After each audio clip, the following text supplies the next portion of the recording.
real world.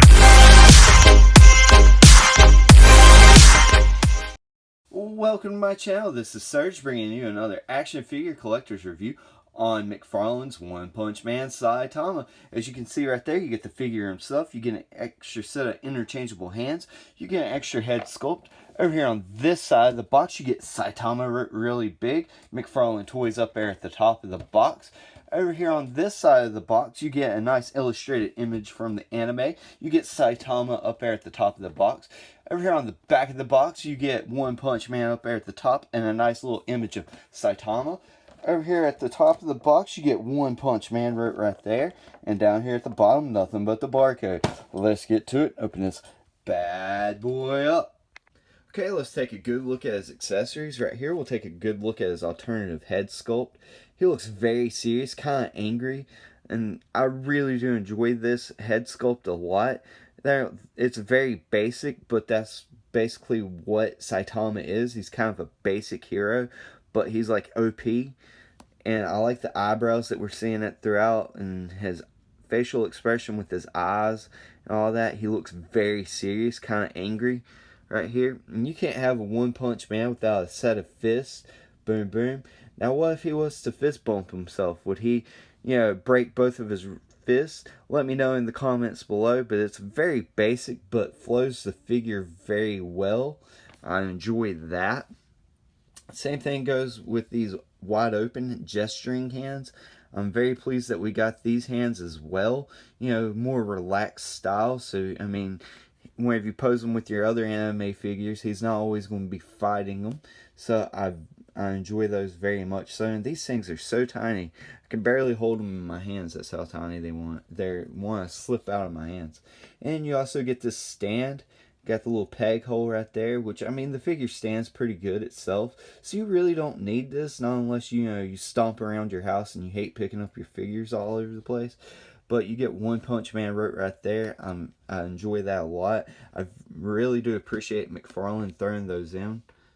We'll take a look at Saitama with his more serious head sculpt on.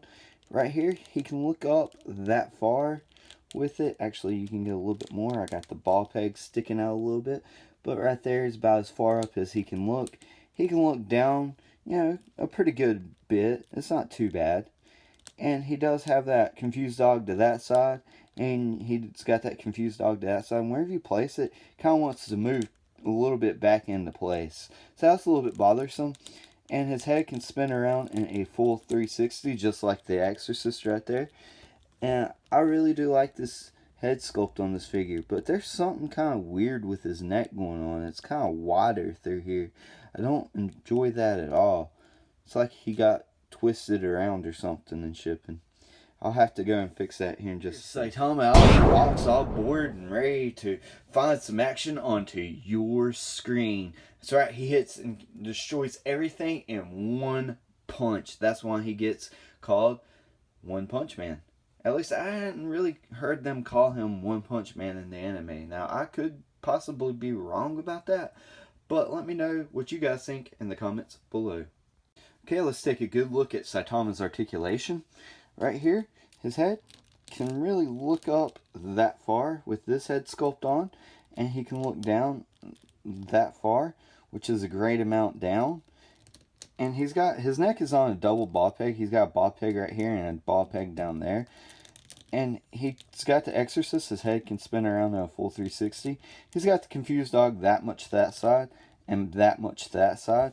And I like how it's got that double ball peg, so you get a little bit more movement out of that. That pleases me a lot.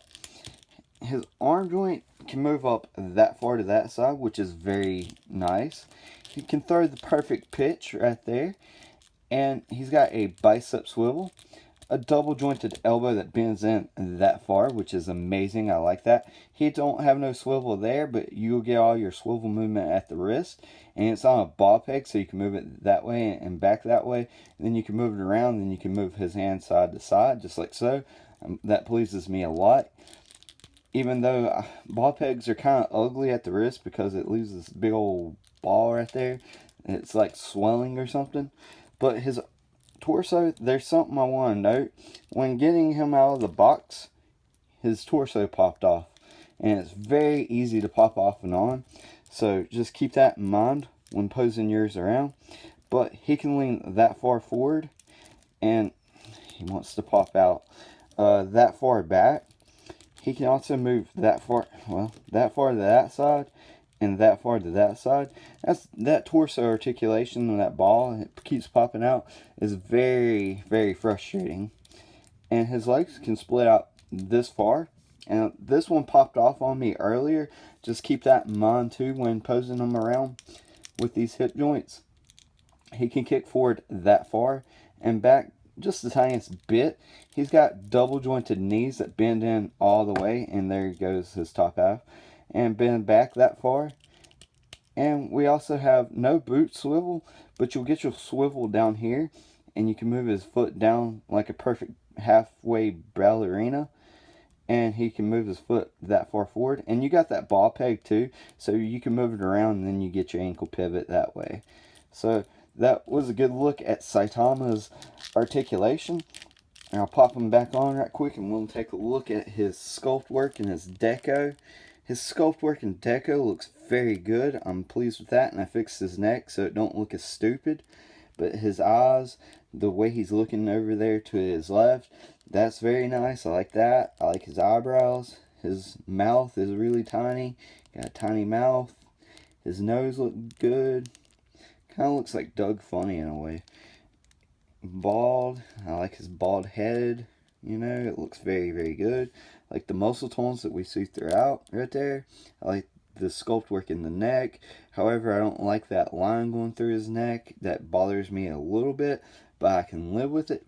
His cape is nice and soft. I like it a lot. Speaking of his cape, we'll go ahead and look at it. I like the sculpt work and the detailing that you see throughout. It's very soft and pliable. Now on the inside, mine's a little dirty on the inside, but it doesn't bother me that bad. It's more like a yellow stain from the figure. It's like they put them in there with wet paint on them or something. But it doesn't bother me that bad. It just looks like he got mustard or something on his cape. And he's got a butterfly, I forgot to mention. He's got a little butterfly joint that doesn't really move that much, but it does move. And I like the wrinkling and the sculpt work that you see throughout. His zipper looks good. These little black things that keeps his cape on, actually they're dark gray. It keeps his cape on, looks nice. Very nice figure. I like the figure a lot. It's just that torso and that hip joint right through here just bothered me because it kept popping out on me. But I like the gold that we see on this belt, the sculpt work, the detailing, and his belt looks very good. Back here his butt, his seam where his butt cheeks are. You get more wrinkling out right there. It looks nice. I'm very pleased with that. This figure looks very good. I mean, for a $20 figure, instead of going out and spending $80 to $100 on Figma or some import brand, I would definitely pick this guy up, even though you gotta mess with those two joints.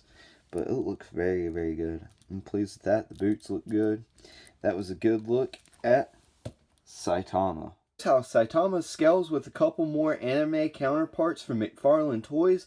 We have Izuku Midoriya on his left and Katsuki Bakugo on his right. That's how Saitama scales next to All Might from McFarlane Toys. Over there on his left, and on his right you have Figma Seto Kaiba.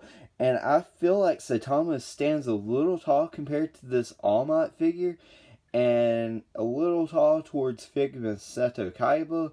Like if Saitama would have been a little bit shorter, I think this could have worked. But let me know what you think in the comments below, and also let me know who you think would win in a fight between All Might and Saitama. Hasbro's side of the yard, here's how Saitama scales next to, from the Power Rangers Lightning Collection, we have the Walgreens exclusive Dragon Shield Black Power Ranger over there on his left, and on his right we have Marvel Legends Superior Octopus. Here's how Saitama scales next to NECA's Teenage Mutant Ninja Turtles Foot Soldier over there on his left, and on his right, from McFarlane Toys, the DC Multiverse from issue number 1000, we have Batman. Here's my final thoughts on this figure. Even though the torso joint is very loose on it and it pops out very easily, and that hip joint pops out pretty easy as well. I still think for $14 to $20, this is a good pickup. I mean, it depends on where you go and get this figure at, and depending on the cost of it. But I mean, it's got really good, posability. It's sculpt work's nice. The paint work on it is very good, minus a few spots on the cape, but that's only because of rather rubbing, or they put it in the figure still in there a little wet from paint. Other than that, though, this figure's good. I mean, it beats out the $80 to $100 price point that you'd pay for like an import figure, like let's say Figma or somebody like that. But let me know what you guys think of the figure. Let me know what you think of the review in the comments below. And as always, feel the urge to collect with Surge. If you want more action figure collectors reviews, then feel the urge to subscribe to Surge. And if you've liked what you've seen, then click that big thumbs up button. If you want to get notified of my latest videos whenever they drop, click that notification bell. If you want to see this channel grow, share with a friend. Speaking of friends, you can friend me over there on Facebook. Links to that will be in the description below. You can also follow me along on Twitter. Links to that will be in the description below. Never meant to make your daughter cry. I apologize a trillion times. Yeah. This review is boring. Can I go home now?